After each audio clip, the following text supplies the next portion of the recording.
I'm not about to go look for you in an alley. She let her man ride 10 stops just to tell him, oh, you can't come in the theater. Huh? Okay, Gail with the swirl. No, that's not a killer. That's her man, okay?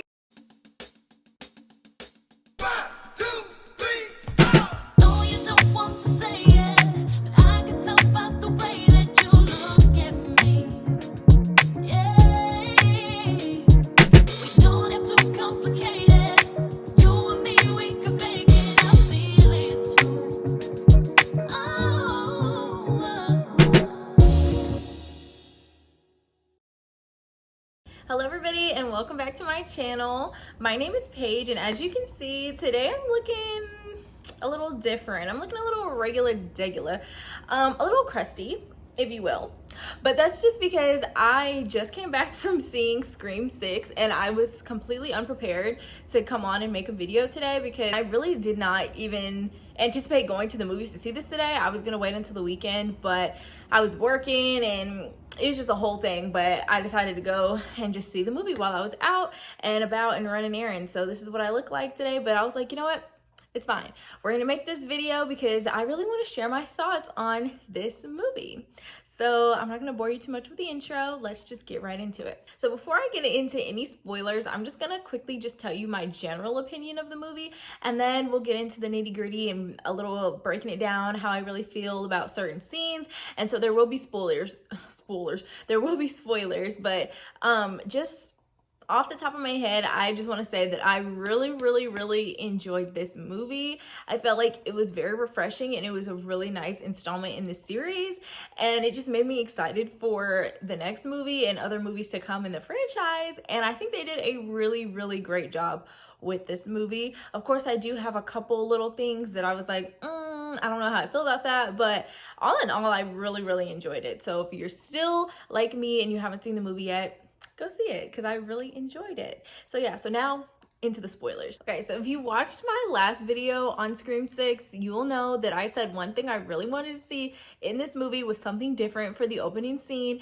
And I even said I wouldn't be mad if there was no opening kill. But there was an opening kill in this movie, but it was completely unexpected and it really subverted my expectations. And I was literally on the edge of my seat, like mouth open, completely so excited to see the opening scene. It was so good, and I was very excited to see Samara Weaving, I had to look up her name, in this movie as our like first kill girl. Her little date night dress was so cute, might I say. Her outfit for her date, I was so sad that she got killed because her outfit was so cute. Like I saw it coming, but I was like, oh, like it was just sad because she was there, she was ready to go on her little blind date. And I thought it was really interesting and so exciting that right off the top, the beginning of the movie, our first killer unmasked himself. We've never had that before in this franchise, and I thought that was so exciting. Usually, you know, we're waiting until the last 30 minutes of the movie. It's a true whodunit, and it still was a whodunit, but it was just so unexpected that he took his mask off and that the killer knew Tara, and we were just already let in on the killer, his motivations, and why he was doing it and his connection to our main girls. That was so interesting. And then just to turn around and the killers were killed by another killer. Stopping, spectacular, never the same, totally unique, completely not ever been done before. Amazing. I loved that. That was so creative. I really feel like they're listening to the fans and they're listening to what people are saying that they want to see in these movies, and I really liked that. And while I was in the movie, I just was jotting down notes really quickly on my phone, just like as things were coming up, and I airdropped it to myself. And I just think it's so funny that one of the things I said was, girl, hang up and stay in the restaurant. Because why, not to go backwards, but why did Miss Ma'am, our film professor, go out into the alley? If my date called me and said, hey, I'm looking for you, I don't know if I'm down the street, I might go outside and wait right in front of the door and see if I see you. But if I don't see you at that point, okay, well, I'm gonna sit back in the restaurant. You can just let me know when you get here. Bye. Like, I'm not about to go look for you in an alley, especially if my date is screaming and yelling and telling me he's getting attacked. What am I gonna do? What am I gonna do to save you? That's a video for a whole other day, but I hate when they have like little women running to the danger. Like, girl, what are you about to do? What are you gonna do? If this grown man is getting attacked, what are you about to do to help him? Nothing. So I'm going the other way. So then after that, we see Sam in therapy, and I was thinking maybe the killer is Sam, and Sam was going all vigilante style, like killing killers who were, you know, killing people. I was like, I don't think they would ever make a final girl a killer. Maybe next movie, I don't know. But then as soon as I saw the redheaded roommate, I said, is that Richie's sister? For some reason, she was just giving Richie to me, and that was the first thing I thought when I saw her. And then when she said, oh, like, I know it must be hard. I lost my brother too. I said, that's Richie's sister. That's Richie's sister. That's it. I also really like the Easter eggs that they put in there as far as the score goes.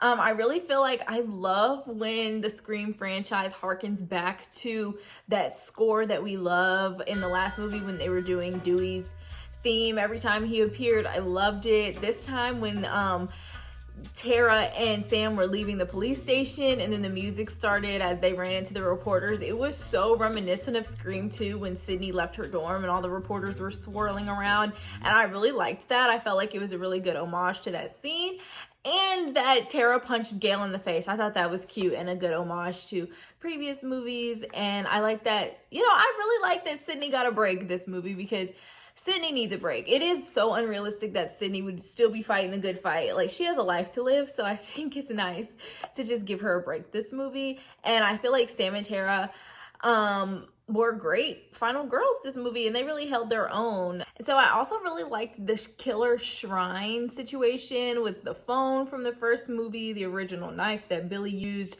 the TV, Stu's robe, Randy's video store shirt. I thought those were all really cute, wonderful little Easter eggs, and it felt like fan service a little bit. I liked it. I was like, ooh, like I really liked that whole like shrine situation. Loved that. I really liked that we saw Mindy and Kirby bonding over their love of movies because they both, you know, serve that purpose of like the Randy character. So I thought that was really cute seeing them bond.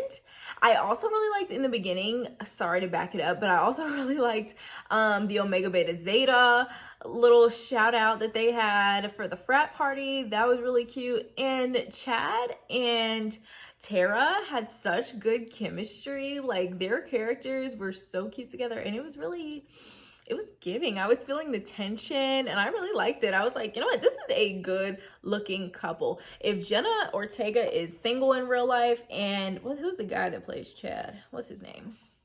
Mason Gooding. If they're both single in real life, they might want to try it out. They look so good together, and they had really great chemistry on screen. And another thing I wrote down in my notes, I think is so funny. I said, okay, Gail with the swirl, because I thought that was so cute for Gail. She had her little chocolate man. Okay, girl, we see you, Gail. Trying to move on from Dewey, but I do like that they mentioned Dewey and, you know, kind of played with our heartstrings a little bit. And I love that Gail got her call. She got a call with the killer, and it was wonderful. The apartment scene was really good. It was lots of tension, and I thought we might lose Gail. So they really hit it home with that one. That was a really great scene. Also, I definitely felt like Sam's man was not the killer. He had a lot of masculine energy. The way he steps in front of her in the train scene, I said, oh no, that's not a killer. That's her man, okay? He's saving the day. He said, not my girl. Not my girl. You trying to stab somebody, stab me. Don't stab my girl.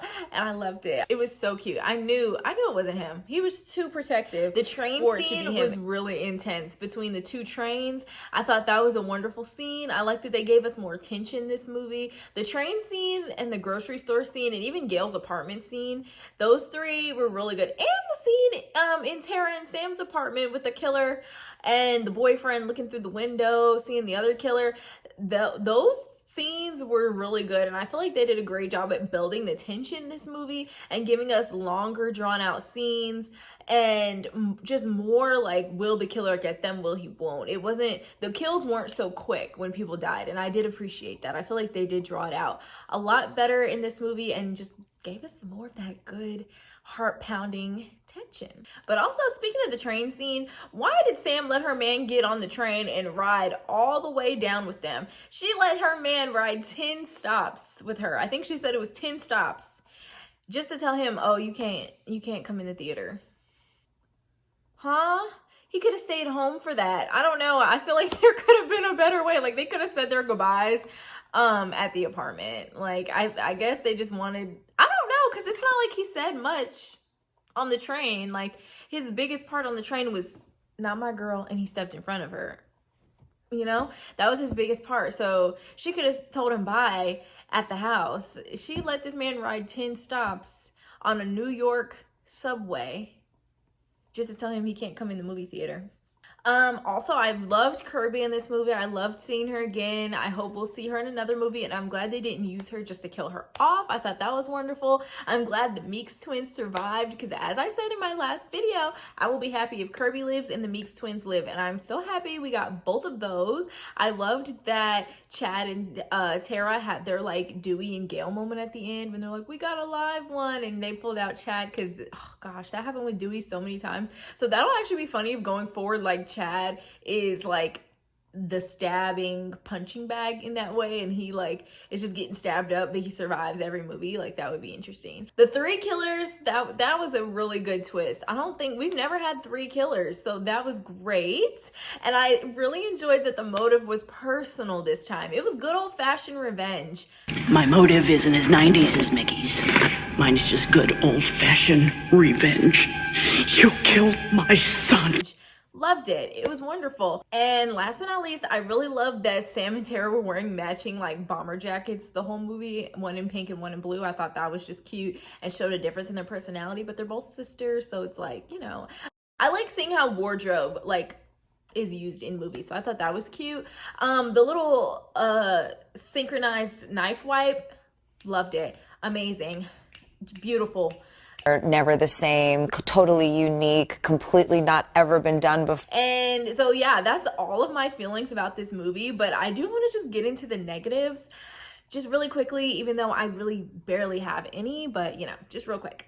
Okay, so the negatives I have for this movie are really nothing large. I feel like they did so many things right in this movie, and to me, they didn't really do anything wrong. It's just some things that I felt like, So when Mindy had everybody together in the quad and they were doing the rules, I felt like there could have been a more interesting way to do the rules of a franchise in this movie. We see, you know, the rules, it's done in every single movie, and I love that that's a part of this franchise. It's just a classic part of the series at this point, since the first movie, of course, but I just would like it to be done a little differently and a little more seamless, where, you know, Mindy or whoever our like Randy-esque character is giving us the rules in a way that's not like, okay, sit down, we're gonna pause the action, we're gonna pause everything in this movie to go over the rules and now play and get back into it. I feel like it kind of took me out of the movie for a second, and it like not took me out of the movie, but it just changed the tone of the movie for a second and changed like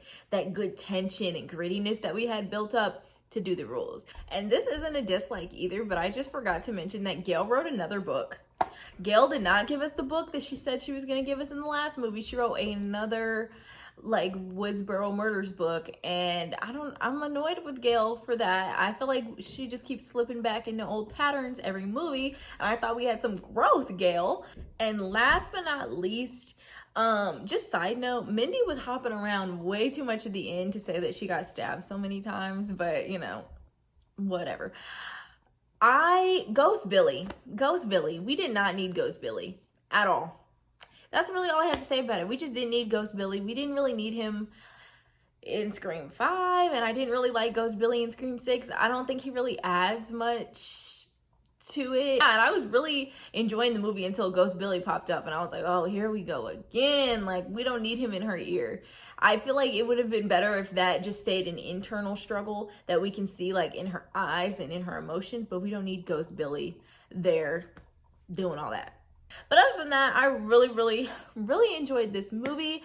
And yeah, that's all for this video. I really enjoyed the movie. If you haven't gone to see it and you still stayed to watch this video for the spoilers, that's cool. Still go see it. It was a really great movie. And if you have seen it and you agree or disagree, just let me know in the comments and give this video a thumbs up if you liked it. And thank you so much for taking the time to watch this video and hear my opinions and my little rants. And I hope you liked it, and I will see you in the next one. Bye.